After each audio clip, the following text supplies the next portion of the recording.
2 तासापासून तुझ्याशिवाय काहीच दिसत नाही. त्याचं उत्तर तुम्हाला आता मिळेल. मी दिसते शेवटपर्यंत? कशी दिसते? बाईला याच्यापेक्षा जास्त काय पाहिजे? तर आपण सगळे मिळून पहिल्यांदा सरांना वाढदिवसाच्या शुभेच्छा देऊ. सगळ्यांनी एकदा जोरदार टाळ्या वाजवा त्यांच्यासाठी.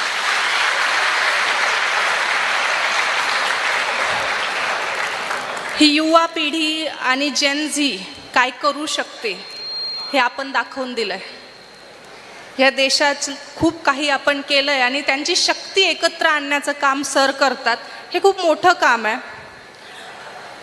मगाशी अविनाश म्हणत होता की काही लोक कविता ऐकायला आलेत, काही बघायला आलेत.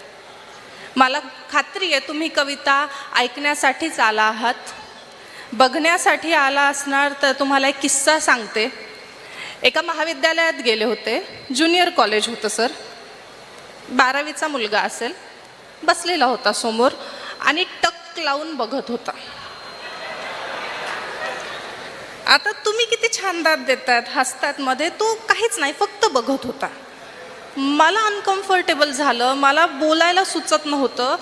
आणि मग कार्यक्रम संपल्यावर सर मी त्याला जवळ बोलवलं आणि त्याला सांगितलं की अरे बाळा, मी मोठी आहे तुझ्यापेक्षा. सर इतक्या कॉन्फिडन्सने सर तो बोलला. आम्हाला आमच्या कांगणे सरांनी सांगितलंय की मोठी स्वप्न बघायची.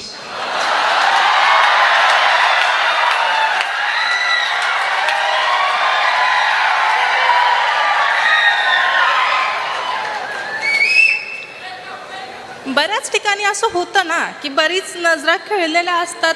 एक मिनिट. शिट्टी वाजवणं आपली संस्कृती नाही.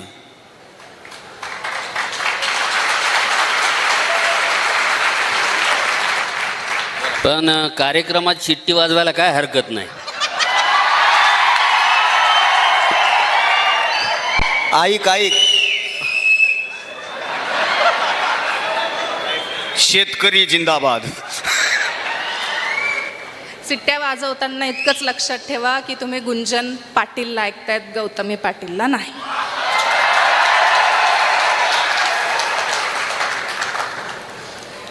तर बऱ्याच कार्यक्रमांमध्ये असं होतं सर की काही लोक टकलावून बघत असतात. मग 2 ओळी लिहिला की इतका रोखून पाहू नको रे, मी अशी वितळणार नाही. हे जवळजवळ सगळ्याच पोरी म्हणू शकतात प्रत्येक मुलाला की इतका रोखून पाहू नको, मी अशी वितळणार नाही. माझ्या डोळ्यात घनदाट जंगल आहे, तुला रस्ता कळणार नाही.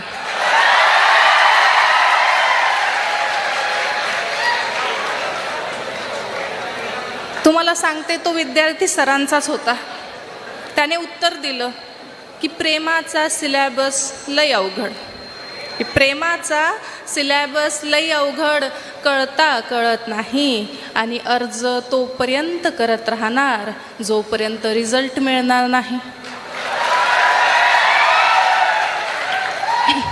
पुढे ऐका की केवळ फिल्मी दुनियेत लागतो खजाना हाती. केवळ फिल्मी दुनियेत लागतो खजाना हाती.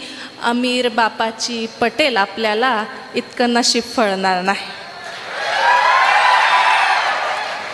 जरा मेहनत करा, जरा मेहनत करा. प्रेमात सारे हिशोब तपासले जातात. कोणती लैला तुमच्यासाठी आयुष्य जाळणार नाही. कोणती लैला तुमच्यासाठी आयुष्य जाळणार नाही. आणि 2 ओळी मित्रांसाठी लिहिल्यात. तुमचा मित्र नक्की, तुमच्या मैत्रीण नक्की तुमच्या बाजूला बसली असेल. जरी सरांच्या धाकाने ही मधली लाईन असेल सर, हे मोठं पाप आहे. हे मधला जो गॅप ठेवलेला आहे ना, ते खूप मोठं पाप आहे. पण असू द्या. मित्रांसाठी हा पुढच्या ओळी की हे मित्र आहे तोपर्यंत आपल्या कथेला अर्थ आहे मित्रा. हे मित्र आहे तोपर्यंत आपल्या कथेला अर्थ आहे मित्रा. उद्या कुणी कुणाच्या आयुष्याचे पानही चाळणार नाही. उद्या कुणी कुणाच्या आयुष्याचे पानही चाळणार नाही. आणि पुढच्या ओळी आहे की प्रेम आलं तर येऊ दे, प्रेम गेलं तर जाऊ दे. लक्षात ठेवा की प्रेम आलं तर येऊ दे, प्रेम गेलं तर जाऊ दे. एकदा पारखून घे तिला, ही घर तर जाळणार नाही. तुम्हाला एक छान कविता ऐकवते. सर, आमच्या जनरेशनच्या रिलेशनशिप टर्म्स कदाचित तुमच्या जनरेशनला माहीत नसतील, पण आमच्या जनरेशनच्या रिलेशनशिप टर्म्स ऐकल्यानंतर तुमच्या डोक्याला मुंग्या नक्की येतील. Situationship, benching, friends with benefit हे तुम्ही कधीच ऐकलेलं नसणार आहे. माझ्या कवितेतून ते तुम्हाला समजेल. कवितेचं शीर्षक आहे जवानी. कवितेचं शीर्षक आहे जवानी. की सारे नियम कायदे पाळण्यासाठी नसतात, सारे नियम कायदे पाळण्यासाठी नसतात आणि वडीलधाऱ्यांचे सल्ले अर्धे खोटे असतात. हे तुम्हाला कोणीच सांगणार नाही की वडीलधाऱ्यांचे सल्ले अर्धे खोटे असतात. आयुष्य एक समुद्र आहे, लाटा मोजून आयुष्य एक समुद्र आहे, लाटा मोजून चालणार नाही आणि कुणाच्याही ओठांचा पासवर्ड सहज तर बदलणार नाही. म्हणून म्हणते एकदाचं घे विचारून, का तुला रोज पाहून हसते. म्हणून म्हणते एकदाचं घे विचारून, का तुला रोज पाहून हसते. आणि एकदाच भेटते ही जवानी, व्यर्थ जाळण्यासाठी नसते.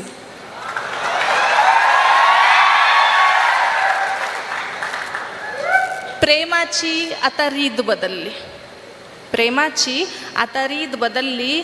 कालच एका रांझ्याने हीर बदलली. तू कुठं आता व्हिंटेज निखळ प्रेमाची वाट पाहतो. आता रोमिओ खुद ज्युलिएटसोबत सिच्युएशनशिपमध्ये राहतो. सिरीनेही फरहादला बेंचिंग केलं म्हणे. आता ती प्रत्येकाला पाहून हसते आणि एकदाच भेटते ही जवानी, व्यर्थ जाळण्यासाठी नसते. घे मनावर दे दाखवून, तू काय रीज आहे. घे मनावर दे दाखवून, तू काय रीज आहे. असेल ती हॉट बॉम्ब सेक्सी, तू ही कोल्ड स्टोरेज फ्रीज आहे. किती दिवस रेड फ्लॅगचा विचार करत बसणार.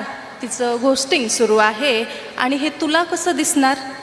कर लव बॉम्बिंग प्रत्येक मेटल वितळण्यासाठीच असतं.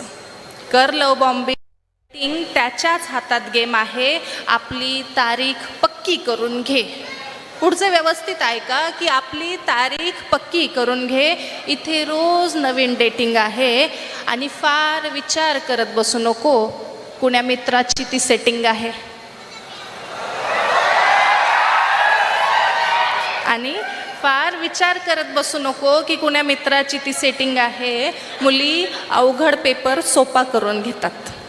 मुली अवघड पेपर सोपा करून घेतात. नॅनोशिपचा जमाना आहे, रिकाम्या जागा लगेच भरल्या जातात.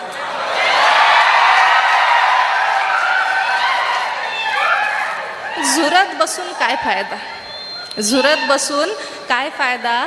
ही बाजी खेळण्यासाठी असते आणि एकदाच भेटते ही जवानी, व्यर्थ जाळण्यासाठी नसते. पुढचा ऐका की जन्मोजन्मी तू माझा मी तुझी, ही सारी दगाबाजी आहे. जन्मोजन्मी तू माझा मी तुझी, ही सारी दगाबाजी आहे.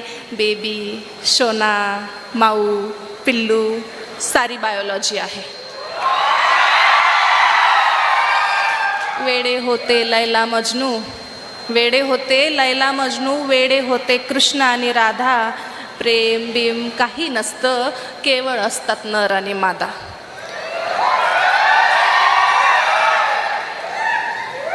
फार ठोकरा खाव्या लागतात, फार ठोकरा खाव्या लागतात. हे एक गुपित कळण्यासाठी. एकदाच भेटते ही जवानी, नसते व्यर्थ जाळण्यासाठी. सारस पक्षाचा जोडा पाहून एक कवी रडला होता. की सारस पक्षाचा जोडा पाहून एक कवी रडला होता. एकाला पारध्याने मारले म्हणून दुसऱ्यानेही प्राण सोडला होता. वाल्मिकी रामायण कसं लिहिलं गेलं याची कथा जर तुम्हाला माहीत असेल तर वाल्मिकींनी एक सारस पक्षाच्या जोड्याला बघितलं होतं, ज्यातला एक पक्षी मारला गेला होता आणि म्हणून दुसऱ्याने डोकं आपटून स्वतःचा जीव दिला होता. आणि तेव्हा पहिली कविता म्हणून या ओळी आहेत की सारस पक्षाचा जोडा पाहून एक कवी रडला होता, एकाला पारध्याने म्हणून दुसऱ्याने प्राण सोडला होता. खऱ्या प्रेमात जिगर लागतो, खऱ्या प्रेमात जिगर लागतो, एकावरच आयुष्य उधळण्यासाठी.